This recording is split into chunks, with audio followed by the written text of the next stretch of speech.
Hey everyone, welcome to the Founder Hour After Hours. This is your co-host Posh. And I'm your co-host Pat. This is episode 40. Yep, that's 40. We cannot believe that we've come this far, but we are super excited. And it's been a hell of a journey. It has been. So just for full transparency, we're recording this on a Sunday evening. We had a long night last night. We were up until 3:30 a.m. at one of our fellow Founder Hour What do you listener consider parties. as an evening? Post 6 p.m. I don't know. Yeah. It's after hours for me at that point. I definitely consider 3:30 a.m. after hours. That's just like after hours. But yeah, now we're fully recovered. We're ready to just hit the ground running, and we have a super packed episode for everybody. We're going to talk a little bit about the last 4 episodes. We're going to do quick takeaways from each one, and then we'll delve into some topics that involve business, politics, culture, and so on and so forth. So Love it.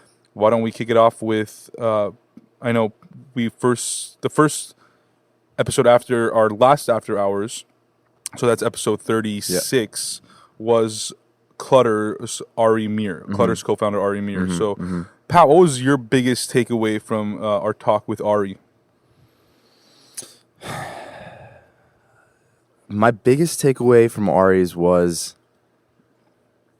how important it is to, like, how important resilience is in anything you do. But in his case, like, this guy had, I mean, you know, we talked about how he is like the idea guy, and he's had so many ideas and so many businesses in the past that he's, you know, tried, and some have done well, some have not done as well. But the fact that he's pitched Sequoia Capital specifically so many times, and finally, you know, things clicked, and he was able to raise a bunch of money for Clutter. And I think just like it's so easy to just if things aren't working out, whether you're raising money or whatever, and to look at what you're doing and be like, oh yeah, maybe the idea isn't right, or I'm not good at fundraising, or just, you know, like look at all these different things and just come up with like excuses of like why things didn't work out. But for him, it was like he just kept going, just kept doing it, and eventually it clicked. I don't know. Yeah. That was my thing. Yeah, and for me it was, I know we talked a lot about Ari Mir, and I think it was one of our best episodes, in my opinion. And I'll give a different takeaway. I think our takeaway, or my takeaway, was that it was one of those episodes that I saw our like improvement, like Pat and Posh improving as just, I guess you could call it interviewers or storytellers or whatever. Yeah. I think we just felt more comfortable. We felt more like ourselves. I think a lot of the feedback that we had gotten was, you know, we want to see more of your personalities in these episodes, even if it's, you know, mostly the founder talking. And I think that was validated when I was at the gym one day, and one of our listeners who goes to the same gym as I do came up to me and said, this was like probably one of the best episodes that I've listened to yet. And he's like, it's almost as good, if not better, than how I built this with Guy Raz. And I was like, oh, wow, really? And I asked him why. He said just everything about the story, just the sound quality, you know, Ari's knowledge, the way you and Pat were, you know, talking, and just the whole conversation. It seemed like that level of a podcast, which was pretty cool because, like we always mention, like that's a podcast that we like, and that's one of the inspirations for why we started this as well. So it felt good to hear that, even though we don't fish for compliments per se, but to see that somebody else was appreciative and understood the quality, both sound quality, you know, conversation quality that we put into all this stuff and all the work we put into it, was pretty cool to hear. And I agree. I think Ari Mir's episode really did have it all. And if you guys haven't listened, whether you're a founder, entrepreneur, or you're just a college student, high school student, I would definitely recommend listening to it because he's very relatable to anybody. And really, I mean, like we always say it, and I'm sure you'll hear us saying it all the time, it's just a matter of doing it. I mean, and the reason I liked what he's done is because it's one of those companies where it doesn't take a lot of explaining. You know, it's just like, this is what we do, this is how we do it, that's it. You know, not not many complexities, simple business, everybody gets it, and I think that's why people liked it. They understood what he was doing. Yeah, it's like it's one of those things where like, a lot of people might have the idea, but not most people won't execute on it. Right. It's like that won't work out, or that doesn't make any sense. But once you do it, you see a lot of things or learn a lot of things along the way that if you have that vision, end up working out. So yeah. What was the next episode? Dr. Drew. Dr. Drew. Yeah. Dr. Drew. That was an insane episode because like it was so different than any other episode we've done. And I always like whenever these ones come around, it's like it's cool because I don't know, it definitely adds more diversity to the content of the Founder Hour, but like his perspective on a lot of things is really interesting because he's obviously a clinical psychologist, and I think we both went in knowing that and wanting to get as much as we could out of it. And the part where I think you were like trying to dive really deep into like a question about purpose and all that stuff, and he was like kind of giving like bullshit answers. Like one word answers, and then we kind of got him to open up, which is really cool. Like see that's a big thing that I noticed from us too, is like getting better at asking they're not so much tough questions, but questions that most people would shy away from asking. Like, but they're thinking about. Exactly, but you just don't know if you should ask it in the middle of a conversation like that because you don't want to. I don't know what offend, insult, disrespect. Exactly. But I think the great interviewers and the great journalists and the great, people that ask questions are sometimes ask the tough questions, and those are the best ones that gauge the best answers. That's because tough, challenging, borderline offensive questions usually get tough, borderline offensive responses. And those are things that people don't usually talk about or they don't want to talk about. But also I don't think he's had a conversation like that. I think on many levels because, we're quote unquote millennials. I don't think he's really sat down on a podcast with a millennial or millennials, even though he has 4, 5, 6 podcasts that he does himself. So I think it was also kind of refreshing for him to give us some sort of advice because he probably sees a little bit of us in him at his level right now in terms of, doing these podcasts and, gaining insight and knowledge. Obviously, he does it for a very different reason and at a very different point of his life.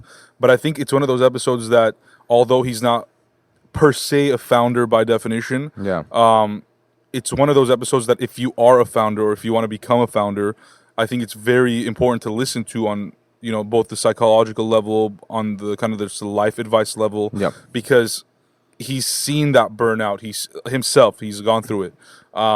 He's seen like mental health problems. He's seen, people doing what they're not supposed to be doing or pursuing things that they're not passionate about. And I think he gave great advice to millennials about, I don't know how he phrased it. From what I remember, it was more so just like be good at something and then, just keep doing that and eventually, go pursue that, entrepreneurial kind of goal that you have. Yeah, he said like diversify the things that you're doing and, eventually it's like, he said something about synthesizing, it's like eventually like something will click, but have a backup sort of like, like be something that you can fall back on just in case. Like have something that you could provide value. Exactly. Like, because you could start a business and you could be doing great for 2-3 years and then suddenly the market could shift and you fail and you're like, what the fuck do I do now? Yeah. If you have no quote unquote back, I don't like backup plans, but if you haven't gained any value or gained any knowledge to give to another company or start another project, then no one really needs you. Especially in a day and age where there's millions of people. It's less about what you tell others, like, let's say in a job interview or something. It's more about internally, like, knowing yourself. Are you good enough at something that if you were to get yourself into a role, whether you're bullshitting or not, can you deliver, right? It's like you have to know that and come to that, realization with yourself. Right. So I think it's definitely like, whether or not you have a backup, like just something to keep in mind, and something that I should, I guess, take that advice is like, it's not so much like you don't have to have a formal education in it. No. It's just, if there's something that you think you're good at, don't stop learning. Like keep improving your craft and whatever it is, reading books or taking an online class or getting advice from someone who's like more of an expert in that field. Like just keep fine tuning it and don't just settle at where you're at. Right, and like I mean, you could be obsessed with something like alcohol, for example, and you could just study like mixology and like how to make the best cocktails, and like who knows, like you could become the best bartender ever, and then start your own bar, and then eventually have a hotel. Like, I mean, like if you're like obsessed with whatever that thing is, and you become like again, like you said, you don't have to be educated in alcohol, but if you become just an expert at that, you become the best at it.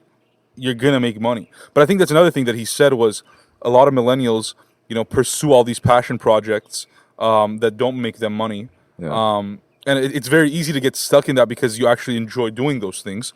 And then you realize that, okay, like where am I gonna get money from?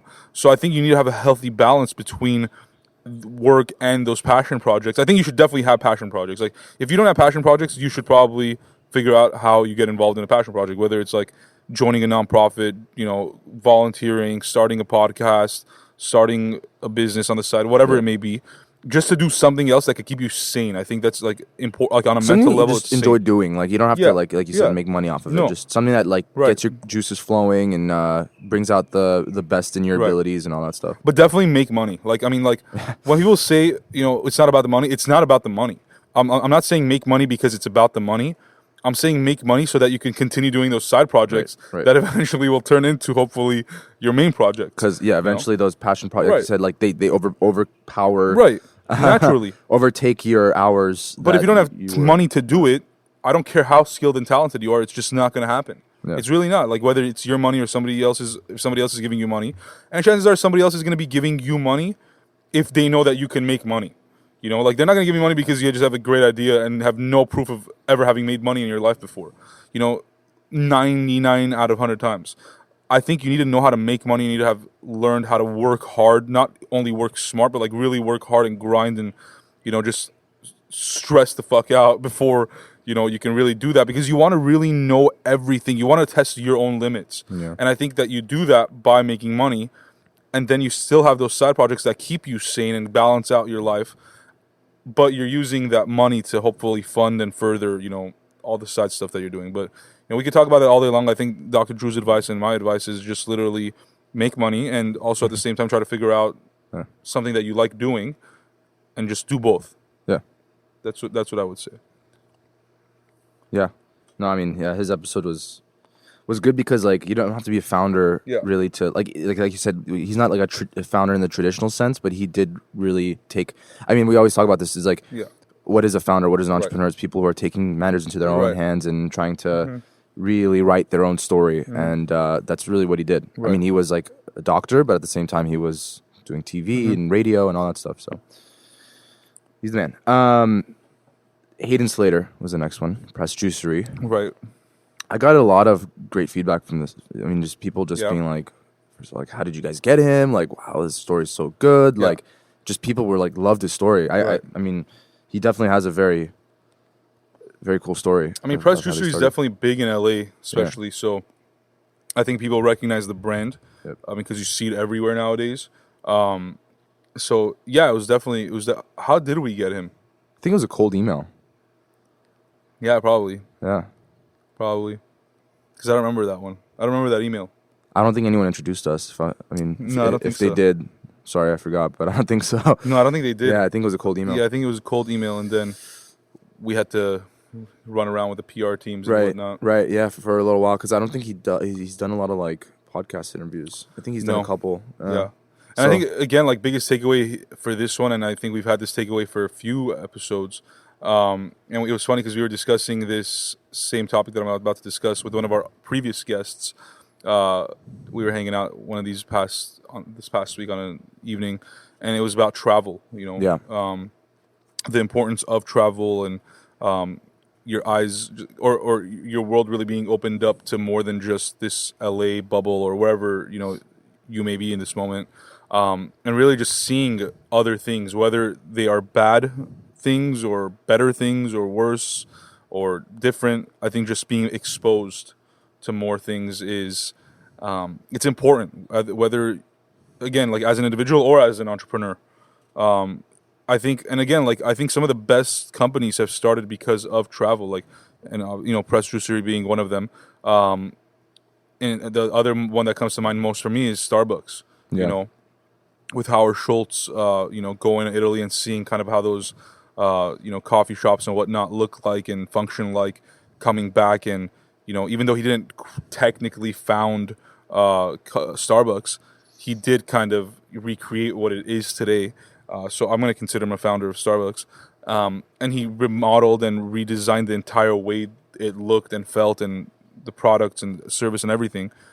And that was all due to because of that trip to, I think it was Italy. And same with, our good friend and one of our former guests, like Bobby Cronfley, he owns Baccarie.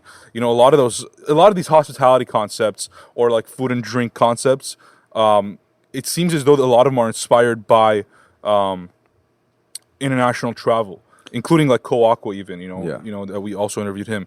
I feel like a lot of people in not just LA, but like the United States think that it's easy to think that we're like the ones that are pushing culture, right? And like we're the ones that are always coming up with like new innovative things. But man, like for what you like learn from just people who travel and have started these amazing companies is like there's so many things going on out there that we've never been exposed to. We just don't, or we know what it is, but we don't know the way it's working and how it's working for people at this very moment, elsewhere. So you see that opportunity and you think like, oh wow, like that could really do really well in the United States. And they just come back and you could do it in an innovative way. Yeah. I'm sure they didn't have bottled cold pressed juice in, where was he? Indonesia, Thailand. Yeah. Southeast. I'm sure he had cold pressed juice there. Yep. And he was like, how do I figure out a way to and we had it here too, but it wasn't masses, it wasn't like commercialized or anything like that. So and now they're killing it. Like I see people posting on their Instagram stories like literally every day. Everywhere. Pressed freeze, like their ice cream like concept. Basically, it's like just their juices but frozen. Killing it. It's one of those things. And they have a bunch of competitors. Juice Served Here comes to mind. I don't know what else there is. There's a lot of a lot of smaller ones now. Yeah. It's like, I would say that it's like been a trend for like almost a decade now. Yeah. Almost a decade. So maybe it's not even a trend. People, I think, just like juices. Like this whole juice cleanse thing is. Yeah, big. They're not doing anything like it's not a fad that is going to die out. Juice is juice. It's like fruits and vegetables that you're going to consume. That you have to consume. And I'm personally not big on it. Like I'm personally not big on not only pressed juicery. I'm just not big on like juice is. I've had pressed juicery several times. I think the product is great. I just don't see myself as a consumer always buying it. I feel you. I just feel like it might get to a point where whether it's juice or something like what the juice represents, that you eventually adopt it. Because I just feel like, I don't know. I guess I'm talking about myself here. Is like at some point as you get older and like you just can't eat the way you used to eat before. Like you start getting lethargic and you're just like you need something a little less, heavy, like to consume. So you're saying the older generation would like this more? I don't know. I feel like everyone has like everyone's time frame is different. Like some people experience this when they're younger, some people experience it when they're older. But I just feel like naturally as people get older, it's harder to like consume heavy like food like how you used to when you were younger. I don't know. It's easy to eat like a lot of food when you're young, but everyone's different. I just think that. Just speaking to the fact that it's like I don't think it's a fad, and that it's like not going anywhere. Mm-hmm. I don't think it's going because anywhere. of that reason. Yeah. Yeah. And then our final episode was FabFitFun with the bros. Oh yeah, Daniel and Michael. And we were introduced to them by Eitan Elbaz. Yeah, who is shout out Eitan Elbaz. Yeah, he was is an investor in their company FabFitFun. And a bunch of other companies. Mm-hmm. I don't remember the episode number that we interviewed him, but if you haven't checked out that episode and you're interested in tech, I would definitely check that one out. It's with Eitan Elbaz. It's spelled E-L-B-A-Z. Episode 23. 23. There you go. He's one of those guys that if you are in LA tech, or you're raising money in LA tech, or in LA for a tech company, or you have friends that have a tech company, they probably know who Eitan Elbaz is. At least I'll speak for myself. I didn't know who he was before we interviewed him. But then after we did, just all these dots connected, and like he knows everybody that we've You talking about interviewed. Aton? Yeah, Aton. Yeah. So we had, I think months ago we had tried cold emailing Daniel and Michael. Daniel and Michael Brukim, because I think you had mentioned that Michael was a professor or adjunct professor at USC. Yeah, or I something. sat in on one of his classes at USC. Right. Yeah. So we found their emails, and we emailed them, but we didn't get a response. And then I don't know why we thought that Aton might know him, or I think Aton mentioned it. Yeah, Aton mentioned He it. mentioned, like, happy to connect you guys with anyone. Yeah. And we said, sounds great, let us know. And he mentioned them. And we're like, yeah, we'd love to have him on. and it was almost automatic. And literally, he introduced us week after, I think, or 2 weeks after we interviewed them. It was just really cool that we got them both in the room because, Yeah. they're both busy running a company. Yeah.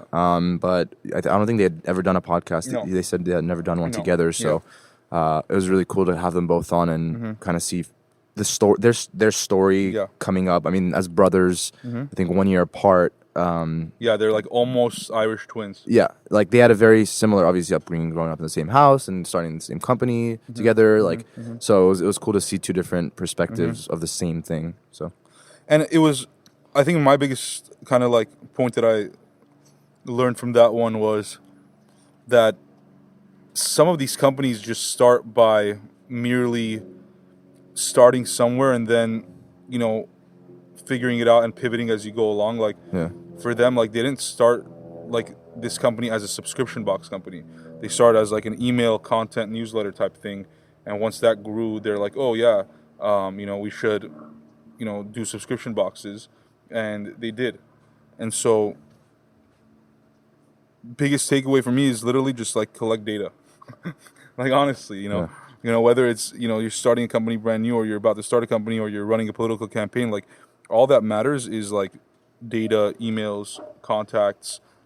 Build your lists. Like build your lists. Even as just an individual, like, I think I'm big on relationships. So, build your contacts. Like, keep in touch with your contacts.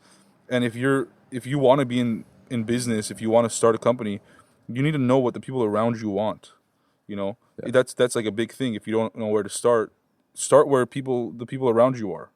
And, I think eventually you'll figure something out. So there's a lot to learn from that episode and just their whole dynamic and, how big they've gotten that company to be, especially in the subscription box e-commerce space. So definitely something to check out. yeah. I don't know, man. They're crazy because like they're so well educated, both of them. Yeah. Too, Crazy. like they're like when you think of like entrepreneurs, Ivy a lot League. of times people think of like the folks who like dropped out of school or like just didn't really go down like the educational Right. path. There's, Right.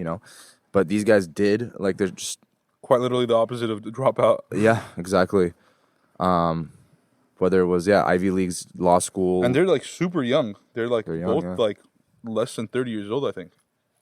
I think they're like Or like just a little about over, 30, yeah. Crazy. Yeah. All right, so that's our quick recap. Not really quick, but recap, and we threw in some of our thoughts. But let's dive into some more culture, some more current events, some LA sports, which are doing great. Yeah.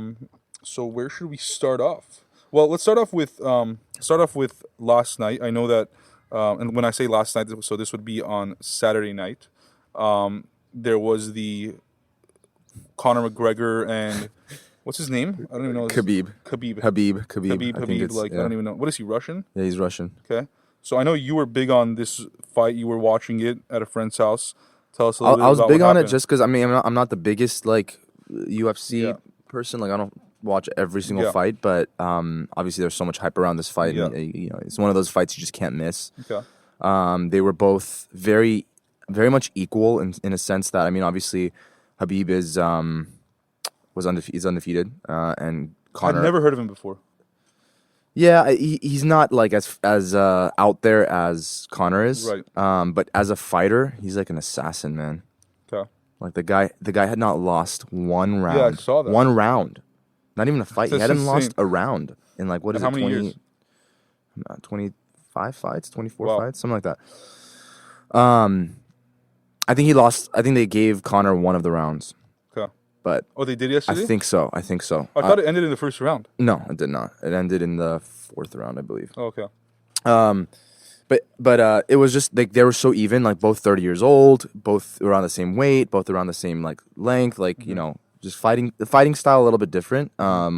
Like as you saw in the fight, Habib was more of like on the ground, was way better than Conor. Conor's more on his feet, so he kept trying to get back on his feet every single time Habib knocked him down. But I mean, the fight itself was amazing. Like it was a great fight. Couldn't have asked for a better fight. But what happened after? And if anyone hasn't seen it, like just I don't think me explaining it. There's can do not that enough many justice. good videos out there, or like I haven't had a There chance more to view 'em. more starting to surface, and I'm sure by when this podcast is released, like there'll be more information about this and more videos out there. But it's Sunday, and already the day after, and already a lot of videos have released different angles. There's an aerial view, which is like perfect. But pretty much there was a lot of tension coming up, to this fight, and I don't know if most people remember, like about a year ago, Conor was walking past his like bus and grabbed a dolly that was just like sitting there and threw it at the bus, like broke the windows, ended up hitting someone in the eye. Like, wait, this was Habib's bus? This is Habib's bus. Is it Habib or Khabib? Let's call him Habib. I think it's Habib. Okay. From what I've Okay. I don't know. People call him different things, but Habib. And then so anyways, I don't know if Conor like went to jail or had to pay some crazy fines, but that was like a big thing. And then I think up until this fight, like there was a lot of just shit talking. Conor calling him and his family like terrorists because he's Russian but he's Muslim, so calling family terrorists. Like I think his dad is like sick, and he was like saying stuff about his dad, like talking about his country, Just like no filter. just absolutely, like just I mean crossing the line, right? And you know how Conor is. I mean, the guy is like a showman. Like, I mean, now he's not even undefeated anymore. But the reason why he hasn't been he's undefeated, still right? the face, huh? He was not undefeated before the fight either. No, was he's he? not undefeated. He's not undefeated, is what I'm Right. saying. And the fact that he's such a, interesting showman, people still watch, and I think that's why the UFC is like he's like the cash cow still, and still will be. But I think there's just so much tension coming up in this fight. So. I mean, they didn't even shake hands before the fight. Like, touch gloves. It was just like straight into it. So you already know. Like, You think it's real? I think Conor knows what he's doing from a strategic point of view. But as far as like, do they talk about it beforehand and tell him like, oh, this is what I'm gonna do? No, it's absolutely real. Like, he knows what he's do you doing. think the He's trying to get under his skin. But do you think like he actually despises this guy? Conor? I don't know why. I don't know the backstory of why he hates him so much or acts like he does. I just think that Conor, he is a type of guy where he just doesn't care. He doesn't give a fuck. Like, he's just like, I'm going to say anything I can say to get under their skin, and we'll see where it goes. Because like the WWE, like it's literally purely entertainment. Right. He's trying Is to bring the that. UFC like that? Now it is. Now, if you Right. if, So it's if, like if you manufactured see what almost. happened last night, it was better than any WWE event I've seen. Really? It was basically that, like literally it was that. So like tensions are high. Fight is like a really good fight. I mean, they're both just like they're actually fighting. It's not like a bullshit like friendly fight. Like they're actually fighting. And finally, Habib gets him in a chokehold because they're on the ground for a while most of the fight. Gets him in a chokehold, chokes him out. Conor taps out. Habib is still holding him. Like he doesn't let go right away. And then the ref kind of splits him apart. And immediately Habib gets up and he's already pissed off. He's pissed off. To me, it looked like he spit on Conor. I don't know if he did or didn't, but you can see his kind of head throbbing. So it looked like he did. And then right after, you see him looking into the crowd, throws his mouthpiece into the crowd, and he's pointing at someone in the crowd, like going to go attack him. And so the referee holds him back. He doesn't budge. Like, he just jumps over the octagon, like over the cage, into the crowd, and 2 feet first into Conor McGregor's jiu-jitsu coach. Just, I mean, going at it. Jiu-jitsu coach got some couple good like hits. Yeah. It was good. You can see some angles. And then like a brawl breaks out. And then at the same time, you see someone in the octagon punch Conor in the face, which was on Habib's team. I think it was his brother. And then someone from the crowd jumps into the octagon, punches Connor in the back of the head. So now Oh my Connor's getting God. attacked by 2 people. And it's just like mayhem, dude. And ratings are like insane, probably. For Oh, this. yeah. Dana White was visibly pissed, but low key, deep down, I think he's like, I mean, I read something today that he might he needed this. take away the championship from Habib. They're holding both of their checks, as far as I know, right now. I don't know what Wednesday will. He said somebody got arrested or a couple people got arrested. They let him go. Connor didn't press charges. Oh, okay. I mean, Yeah. Connor wants a rematch. I mean, they all do. It's all for money, I mean, the thing is, it was a tap out. Like, it wasn't like a knockout. So I think they should have a which is rematch. even worse, no? No, it's more like you make one wrong move and you're getting choked out. You're going to have to tap out. But I'm saying it wasn't a knockout. Knockout is like the worst. Like, if it's a knockout, you have nothing to say. Mm-hmm. But I think there should be a rematch. I don't know if they'll do it. Was but it better than the Floyd versus Conor match? Oh, yeah. Different, but way better. In my like the opinion. hype for that was unbelievable. That one was like... But it was like bullshit. Huh? What we knew it was gonna be bullshit. Yeah. Yeah. Okay. Well, we got to definitely check out this video. Yeah. We haven't. Watch the videos. Okay, let's talk about some more sports teams. The Dodgers are killing it. They're in the world. They're not in the World Series, but they're in the playoffs. As of yesterday, they were 2-0, I think. So by the time this podcast releases, they might be going to the next round, hopefully. So go Dodgers, go blue. I'm not a big Dodgers fan. I'm not a big baseball fan. yes, I'm not a me big neither. baseball fan. I just But kind I'm of I always watched the glad World to Series. see- yeah. I just watched the World Series. Yeah, so... Like last year World Series, Make it happen. Astros Dodgers, or no, sorry, was that Astros Dodgers? I think so. That's how much I... It's always funny, like, I was Yeah, it talking about this was. with Dr. Drew. It's like, in the moment, like, you know every player's names, you know, like, everything about Yeah. it, and then, like, 3 months later, you totally I forget. think it was so. Astros Dodgers because Houston had gone through like their whole hurricane flood situation, and then Right. it was Game 7. Yeah, it was Yeah, Game 7, yeah. and it was that was an amazing World Series. Like Yeah, it I don't was. think I've ever watched a World Series like that. So Yeah, it Dodgers was. make the World Series so I could watch it. And then the Lakers preseason started. They look good. They do We're look not good. winning every game, but it's fine. It's fine. We're not playing full 100%. I don't think I've seen this much energy Yep. on the team in over 5-6 years. Haven't seen that much energy in the Staples Center in about that same amount of time, except when Kobe retired, that night that he retired. So just based off that alone, I am hopeful. Yeah. And look, obviously everybody wants to win, but I would rather lose with energy if we're gonna lose than just I don't think we're lose. losing because we're not good. We're losing because we're just not. We're not The team doesn't- trying to like. We're not trying to like beat them by a lot. You know what I'm Oh saying? yeah, we're for the just trying to preseason. play I'm a saying game in general, though. Yeah, Like, yeah. No, like I if they think we're lose this gonna win a season- lot of games this yeah, season. if we lose this season, like a few games, I'm sure we are gonna lose more than a few. Yeah. At least if they play with energy like they haven't before, like it's gonna be fun to watch. I don't think I've watched the Lakers in like 4 or 5 years. Yeah. I mean, like No. who are those bullshit players that we had like for years? So finally seeing like the people like I mean, look, man, watching LeBron as a Laker is just I still can't believe it. I can't believe Yeah. it. But It's then you gonna have take people me a like, while to like really believe it's that. gonna take me like a ring. But then you see people like Rondo, man, like who are still like just a floor general. he's good, man. Yeah. He's good. And then Kuz, and then Brandon Ingram. Brandon Ingram is honestly stepped it up. I think he's gonna be like the second best player on our team. Like after LeBron. I don't doubt it. I mean, the guy. If the Lakers keep that if, guy, if he keeps playing like this, man, he's great, man. yeah, he's very There's a lot of- Magic lot of Johnson esque. potential. By the way, I mean, like Luke was saying that he's playing him as the point guard at some games. Really, Yeah, Brandon Ingram, Brandon Ingram.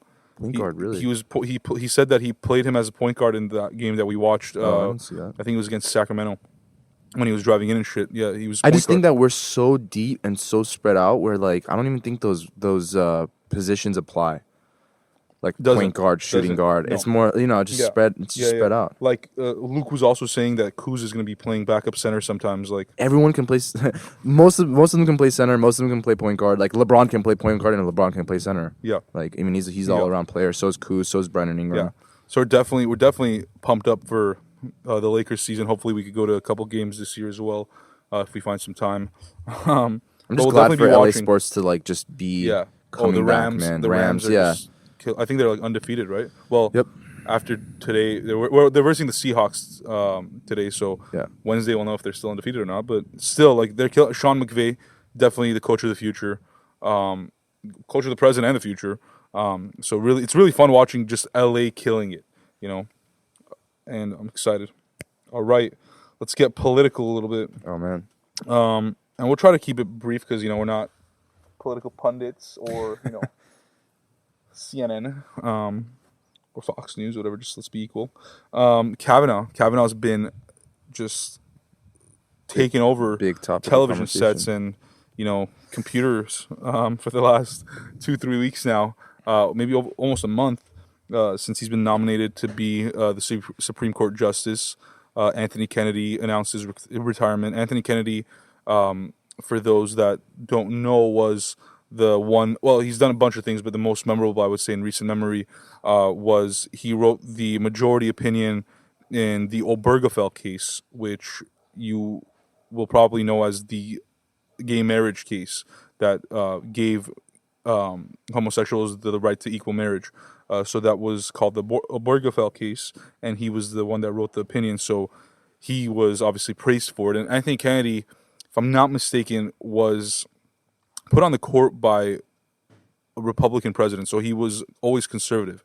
But he was always the deciding vote when it came down to a 4-4 vote. He would always be that fifth vote that would decide either way. Yeah. And so it was a big loss for liberals in this case because he's been leaning a little bit more left. Yeah. So obviously, Republicans wanted to put in somebody that was conservative, and they nominated Brett Kavanaugh, who's probably as conservative as it gets. Yeah.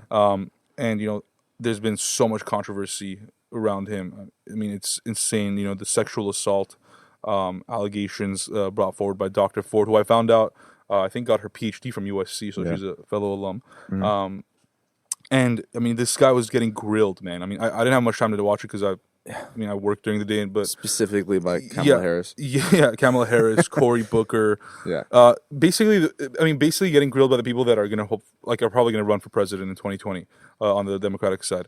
But the guy was just getting demolished, man. I mean, just left and right. FBI investigated him at the end. Did they?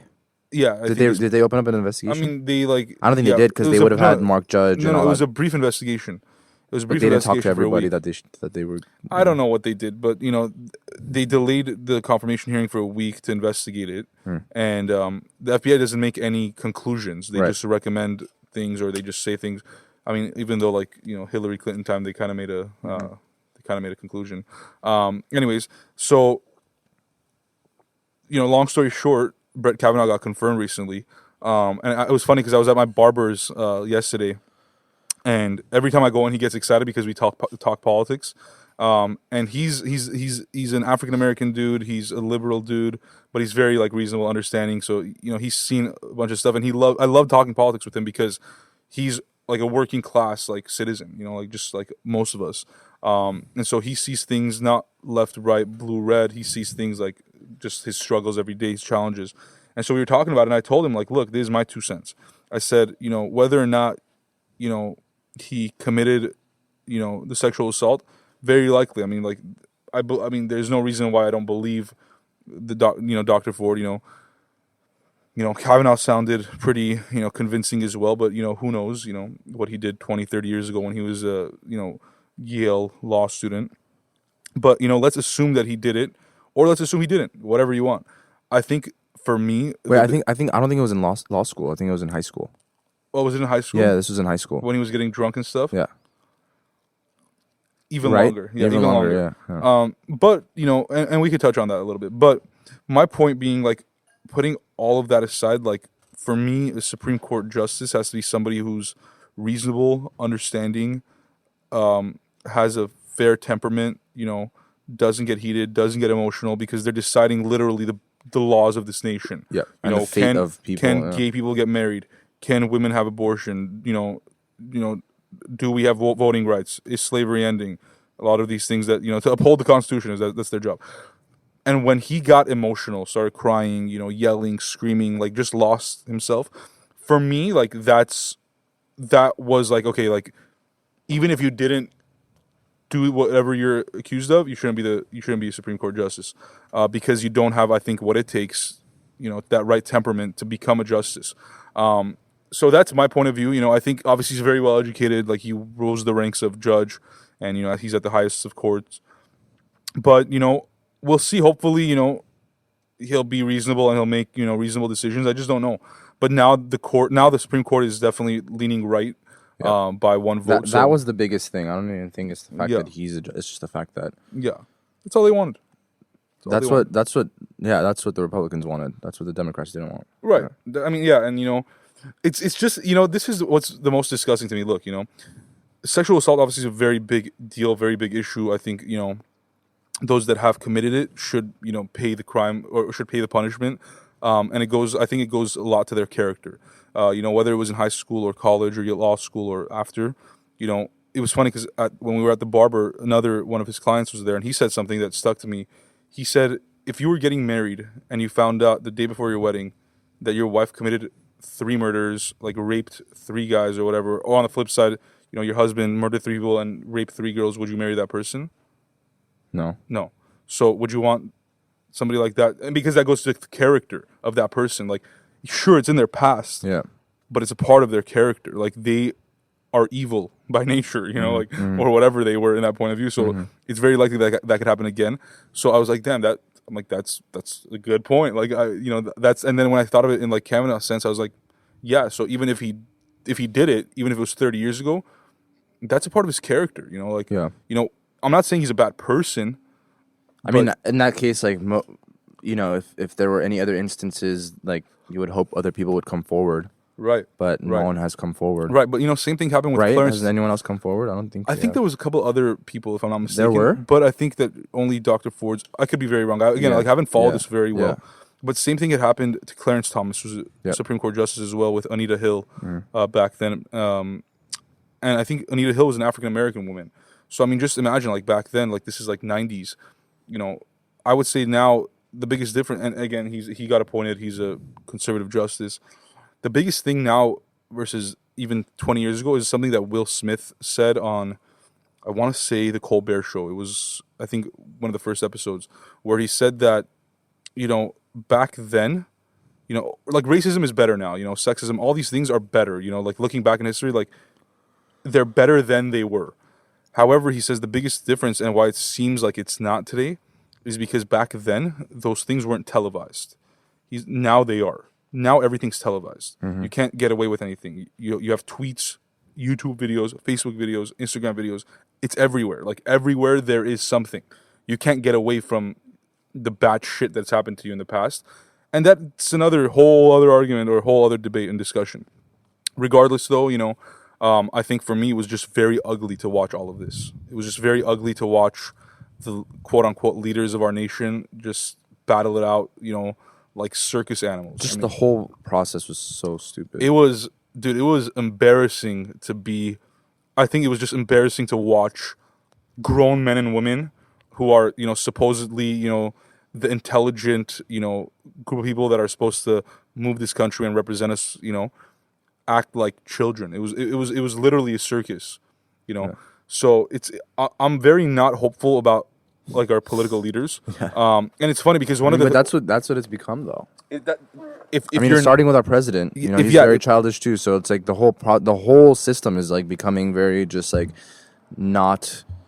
I mean, if it used to be professional, then it's definitely not that. No. I mean, it was funny because one of the Republican senators, Senator Jeff Flake, if I'm not mistaken, is his name. He was the dude in the elevator that the 2 women were talking to.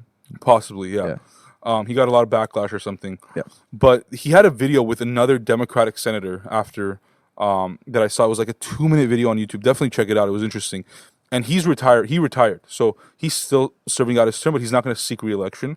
And they asked him, and he's the one that asked for the FBI investigation extension after getting all that backlash. They asked him that if you were seeking re-election, would you be able to reach across the aisle and work with your Democratic senators? He said, absolutely not, because I would lose. Absolutely not. So that answer alone is where I'm just like, I have no faith in our leaders. If they can't put aside politics, like if they can't put aside personal politics, like personal gain for the betterment of the nation, I have zero respect for you. Because then you're just a spineless fucking fool. Yeah, that's what it's become. So I don't know. I'm just I it's weird. Like it's. I think I think from like I don't even know if it started with Donald Trump or before him. I think it started with Donald Trump, really. No. Well, what I'm saying is He exacerbated it. the way. Well, not okay. Let me rephrase that. Not started, but yeah, like when it became like this whole political climate just shifted was with his presidency. Was when Right. he was running for president and then eventually became The president. divisiveness. Yeah, and what I think what it's done is it's brought out a side of politicians that never existed before. Like it was always, one you always saw one side of a politician, which was Right. the political side. Like right, like before, like if you, when you used to watch debates, like it wouldn't get to that point where it was just like childish. It wouldn't and be personal.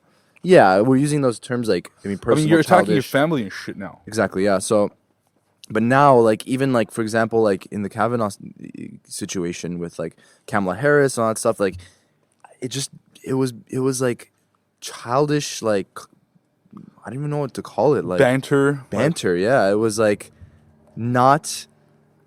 Not even about his politics. No. Look. If you're concerned with his opinion on Roe v. Wade, then focus on that. Yeah. Don't. I mean, like, dude, the guy has a family now, like kids, and look, if he did what he did, then he definitely has paid for it now in the public. He's been publicly just Yeah. shamed, embarrassed. I mean, like his life is completely ruined. And same with Dr. Ford. I think Dr. Ford's life is probably ruined as well. As soon as you have anything political that you say in the public eye, it's over for you, which shouldn't be the case. That's not why this country was. That's not why our democracy is our democracy. Like that's why we have freedom of speech. Yeah. It's so that you could say those things, be free, and not get those kind of backlash for it. But now it's like, I think what it's doing is it's de-incentivizing people from being involved with politics. People that should be involved with politics don't want to be involved with politics anymore because they're like, why would we want to put our entire family's name and our entire past out there? What's the point of that? To just get shit on more? Yeah. That's all they do. It's like just a constant like shitting on each other. So I don't know. I'm not hopeful right now, but I am hopeful that I think eventually, I think the one good thing that's going to come out of Trump's presidency is we are so divided. We are so divided that I think what's going to happen is our generation, the millennials and the generation after us, we're just sick of it. Like we're like, we don't care. We are. I just think that, and like, I want to make sure that I'm like clear, like that where I'm coming from with this is like, wait, let's we can all agree that emotions are really high. Yeah. And whether or not you're conservative or liberal or Republican or Democrat, like people are very sensitive about everything these days. Yeah.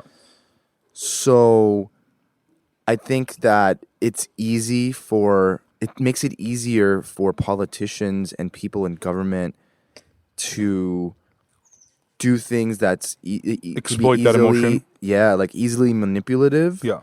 And make you believe something that you may not have believed if you're looking at it from more of a logical standpoint or whatever. So that's just one way I see it, is that a lot of these things are happening because they're playing to people's emotions. Right. Now, whether or not Kavanaugh did it or not, I mean, there's multiple sides to this whole story, and you will never know the truth. Yeah. I mean, say he did it, he's playing to people's emotions, like by he knows that like how to play the game for him to not. Yeah, someone's taught him. Exactly. If he didn't do it, and if Ford was paid by the opposition, which even if she was, it could still be true, right? Right. Again, like playing to people's emotions, like there's so much, like emotions are really high, and I think that's going to be a very important part of the future, is like how we can use that to our advantage as millennials to like unify the country more and make sure that this doesn't get more out of hand. It's going to be interesting to see. Simplistic as I'm about to make it sound, I think the only solution to all this is to be educated, like whether formally or informally. Those that are manipulated are the ones that are not educated enough to be manipulated. Mm-hmm. You won't be manipulated if you know the facts, if you know the truth. You're only manipulated if you don't. If I tell you right now the economy is doing fantastic, but you're an economist and you've studied the economy and you work in that and you know the numbers and everything, you're going to be like, and again, I don't know the economy, but I'm just giving an example. You'd be like, no, it's not. Like we're trending towards a negative time, perhaps. Yeah. So they could spew all the bullshit that they want. Which I think is happening, but it's easily overshadowed by, oh no, this is fake news, or there's Right. so many different perspectives and different quote unquote facts coming out where you just don't know what's real and what's not anymore, and you can't expect everyone to be educated about everything. Right. If it's the economy, economists come out and say no. Okay, so you want to believe the economist, but then There's like two everyone different thinks sides of economists. everyone thinks that there's like this like wall, and there is with government where you don't know what's happening behind closed doors. And is the president telling the truth? Is he not telling the truth? Right. Is his cabinet lying about everything they do, Right. or are they actually? Do they know more than what we do as the Probably. people? Right. So it's like this. It's I don't know. It's But again, and even in the future, like with technology and all this stuff, I don't think that becoming more transparent as government can necessarily benefit us. Maybe it can, maybe it can't. I don't know. Like there are certain things that if they, I bet you if they come out and say it, it's going to create even more of chaos. a Yeah. chaos. Well, that's situation. why a lot of things are classified. Yeah. Because if they do say it, then it's gonna be even more chaos. I mean, there's Right. a reason for that. But again, like my point is, if you are educated, then you can have a solid debate. You can have a solid. But I think for so thought many process. years up until this point, it's been, the president and government know things that we don't know, and we're just going to believe what they say because they're the president and they're the government and they have more control than we do. Right. And now it's like with social media and like how there's so much information readily available, I think people expect to know everything, and it Right. just the unfortunate situation is like that can't happen Right. for so many reasons. Right. It just even though we would want as a common person, I would want to know Right. everything, but I think that the world would end. There would 100% be war. Like Yeah, very quickly. nonstop, multiple wars. So I don't know, man. I don't know. We could probably discuss this all day. So I mean, hey, we want to hear from you guys. So if you guys have any thoughts, on Kavanaugh or this political process in general, Yep. hit us up. DM us. Our Instagram is the Founder Hour. Tweet at us at the Founder Hour. So yeah, and keep in touch. So why don't we wrap this up with I guess a couple more topics. The Instagram founders left recently. Kevin Systrom, I believe, and I don't know his other one. Yeah, They just left the company. I forget his name. They just left the company. So I don't know if that means. And again, I don't know much about it. They left Facebook. They left who Facebook, which owns Instagram. Yeah. So I don't know if that's just their way of. Well, I telling just us- read that somewhere that for a long time, they just weren't clicking. Yeah. They wanted to take Instagram in a certain direction, and Facebook didn't. So there's a lot of just internal conflict, and it just got to a point where they were just sick of it and left. Yeah. It wasn't like a formal, like Yeah. we're leaving. It was like we're just left. leaving, like Yeah. today, Yeah, like just done. left. And I don't think Facebook. I don't know if they've commented on it yet. No. It Well, was- the only comment I saw was that they announced that like a board of directors who's or going to like be running. I think, but that was yeah. more like in Facebook's interest. It wasn't Right, like right. thank you, Nothing. Kevin, Nope, none. for your help. Nope. Nothing. Nope, no. So I mean, Facebook won when they got that deal, like $1 billion or Yeah. a little Lo- less than that for big time. Instagram. I mean, now it's worth what 60, 70 billion, maybe, Yeah, probably. Yeah. probably more. Yeah. I mean, in my opinion, that's like Instagram's the best social media platform out there. Yeah, but we don't know how exactly. I mean, I do know that Kevin and team were like very involved with everything, every feature, everything on Instagram. So now that they're not, I kind of feel like they were the ones that were holding it back from becoming just a Snapchat. shit platform. Yeah, just not even Snapchat. Just like Facebook put stories and their stories or. See, I don't know if that was Facebook or what, but like, who did that? Who came up with that whole thing? They probably did together. I think that was a great idea. Stories Yeah, are killing stories it, are and great. Snapchat's not. But I think that they were the ones that were balancing it out from like not taking it down a very dark path. Maybe not, but that's my hunch. So we'll see how Facebook plays this with a team of product managers or whatever. I think that's what they're doing. Yeah. I don't know, man. I don't know. Yeah, Like in the past week, Instagram's crashed 3 times, 2 times, 3 times. yeah, it's been garbage. I don't know what they're doing. I hope they figure it out. Another topic that our viewers asked us, or listeners, I guess in this case, asked us to discuss was Kanye West. I mean, that's just like, look, Kanye West needs his own podcast. Like that's the Kanye West. I don't know how much I don't know how much stuff I have to say about Kanye West. He's just an I interesting don't cat. even. I don't know what he's doing, man. You know, it's like, Yeah, what are you doing, bro? What are you doing? Like, make up your mind. He's so like, he just says one thing. You don't know. You don't. He's like Trump, yeah. Well, yeah. and he loves Trump now. He Well, says he he does. doesn't. He says he loves the idea of Trump and what he's done, and that's why he wears the hat. Yeah, and then he wears the Colin Kaepernick shirt with the Right. MAGA hat. But it's not so much what he's wearing; it's what he says. Like, he just contradicts himself so much. I think it's just these people just know how to create hype. I don't even think that's, dude. I think he has a problem. I mean, I think he has likely. a condition. Like, seriously, Could he be. doesn't. He's not. He doesn't. He's not acting normally. That's Yeah. just the way I see it. I mean, Yeah. at some point, yeah, it's easy to believe. Oh, it's all for show. It's this that. But dude, like some of the stuff is like can't be premeditated. It's just like he's just like on another like Yeah. level. Yeah, Not in a good way. It's just right.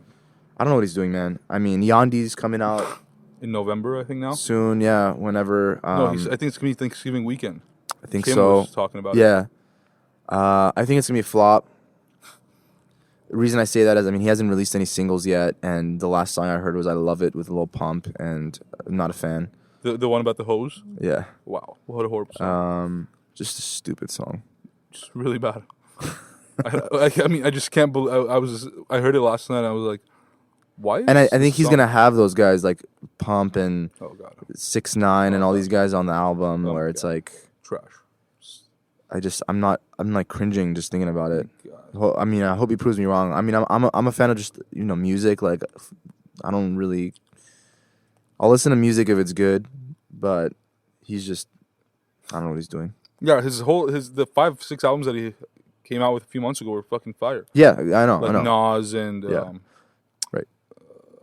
His was okay. forgot his. His was okay. Uh, I knew, Cudi. and I think we talked about this on one of the after Yeah. hours. Like, I knew it wasn't gonna be one that we listened to for. yeah. on You know, repeat. Kid Cudi's I can still listen to, like You're Kid right. See Ghost. Like that one like has longevity. Kids see ghosts sometimes. Yeah, that one stands the test of time. But Kanye's album, not so much. No. Moving on from Kanye, Elon Musk got in trouble by the SEC, but they settled. Yeah. I think he has to step down as chairman, but he's still a CEO. I don't think he gives a fuck. The guy's, in my opinion, probably one of the most, in a weird way, genius entrepreneurs in LA and the world. But I think he'll be fine. I think he's gonna be fine. Yeah. I feel like everybody always talks about Kanye and Elon, and I'm kind of over them. Yeah. I kind of liked Elon when he was more like just. Just building things and not talking. Yeah. Yeah. He's just been a little too out there, and it's kind of. I think it's hurting him more than it's helping him. I mean, like, yeah, he's just a I don't give a fuck type of guy, which is fine. Yeah. But I don't know. I think it does him. I don't know. It makes it worse for him. I think. I think when it does. when he's like. Because some of these entrepreneurs are not good at like people. They're not good at public relations. He's They're definitely not a people's person. No. And I know this because Yeah. he was my commencement speaker Yeah. in college, and it was probably the worst commencement speech. Yeah. Elon, you're amazing, but like your commencement speech was not good. I mean, not good as being nice. I think it was just Go a watch fucking 2014 flop. USC Marshall Elon Musk's Commencement commencement. It was not good. Gar fucking bitch. All right, let's finish off on a hot note. Found out that the Founder Hour was, I think, cracked the top 250, maybe even top 200 at one point this past week in the U.S. careers chart. So that's I big. think we cracked 150. 150, amazing. Yeah. I mean, we were It's just up rising and down. so It's up and fast. down, but we're hanging in there. Rising. Yeah. And then we're on like the top list of like multiple countries that we've never been to and will probably never go to. Yeah. Indonesia, Macedonia, like Big. I mean, I think we were like Ghana. were we like number 2 in Indonesia at one point? yeah. Big. Yeah. So for those that are Indonesia, just keep listening, man. I mean, this is for the people. This is for the people. It's cool. I'm curious as to why. Either there's not a lot of podcasts out there. There are. I mean, it's this. These Same listen to the list, same. yeah. Maybe we're just Middle Eastern, so we're more relatable. I don't know. They must have found out about it somehow. I don't know what we did or how they found out about it. Yeah, I'm not sure. Which I don't think maybe any of it our was one of the any of our listeners, or sorry, any of our I mean, I did guests. tag. I think I remember tagging Hayden Slater's episode with like Southeast Asia Oh, or like Asia and like stuff like that. But I don't think that. Greer Gavorko back then was too. Right, Thailand. Yeah, maybe that. I mean, dude, you never know. Yeah, So tag your stuff, guys. yeah. And also, I want to SEO. find out, where do you guys listen to us? You know, is it Overcast? Is it Apple Podcasts, Spotify, Stitcher? You know, I think a lot of people listen probably to Spotify and Apple Podcasts the most, but we want to know where you are. We want to know what you're up to. And we got a lot of big episodes coming up. I mean, really exciting stuff, starting with the Monday after this episode. And then we'll keep releasing it. And, you know, we're going to go strong till the end of the year and, you know, beyond that. But I think the feedback that we're getting is just time and time again, it's always been positive. People seem to be tuning in, even if it's just one time they've tuned in. And just, it's been crazy to see where we've come to and how far we've come and how much we've learned, obviously. I feel like I was going to say something and I forgot. Yeah, man, the love has been overwhelming. It's Yeah. been great. I mean, like, you know, it's always great to hear that people are enjoying it, you know, the podcast, and we're really doing our best here, trying to, you know, give some good content out as far as sharing people's stories Right. and wisdom and advice, and we're learning a lot along the way. We hope you guys are too. Yeah, keep staying subscribed, Yeah. you know, to the podcast, to the newsletter.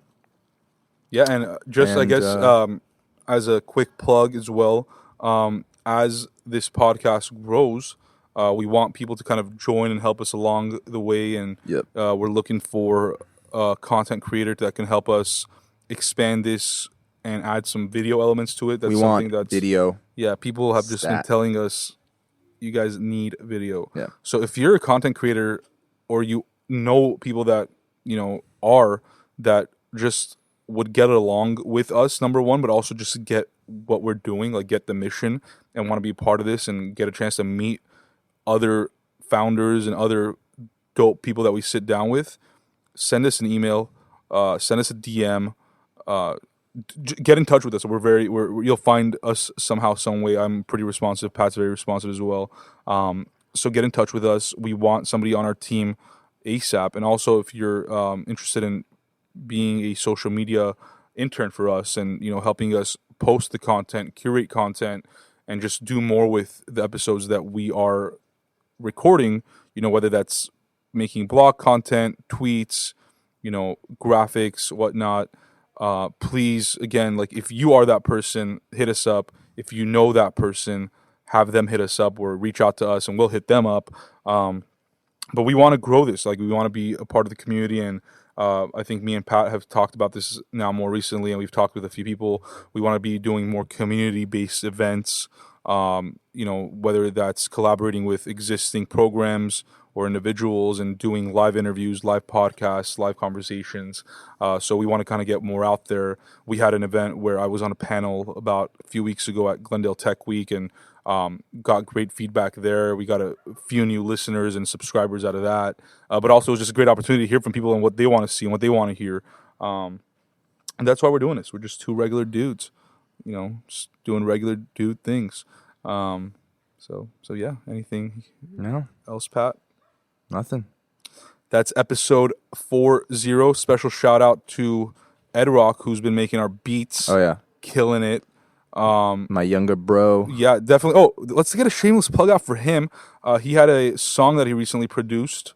Yep. I'm forgetting the name right now. It's called Show It. Show It. It's on Apple Music. It's on Spotify. yeah. It's on SoundCloud. We'll tweet it. We'll tweet it. We'll put it on our Facebook, Instagram. So go check it out. Support him. Make him some money.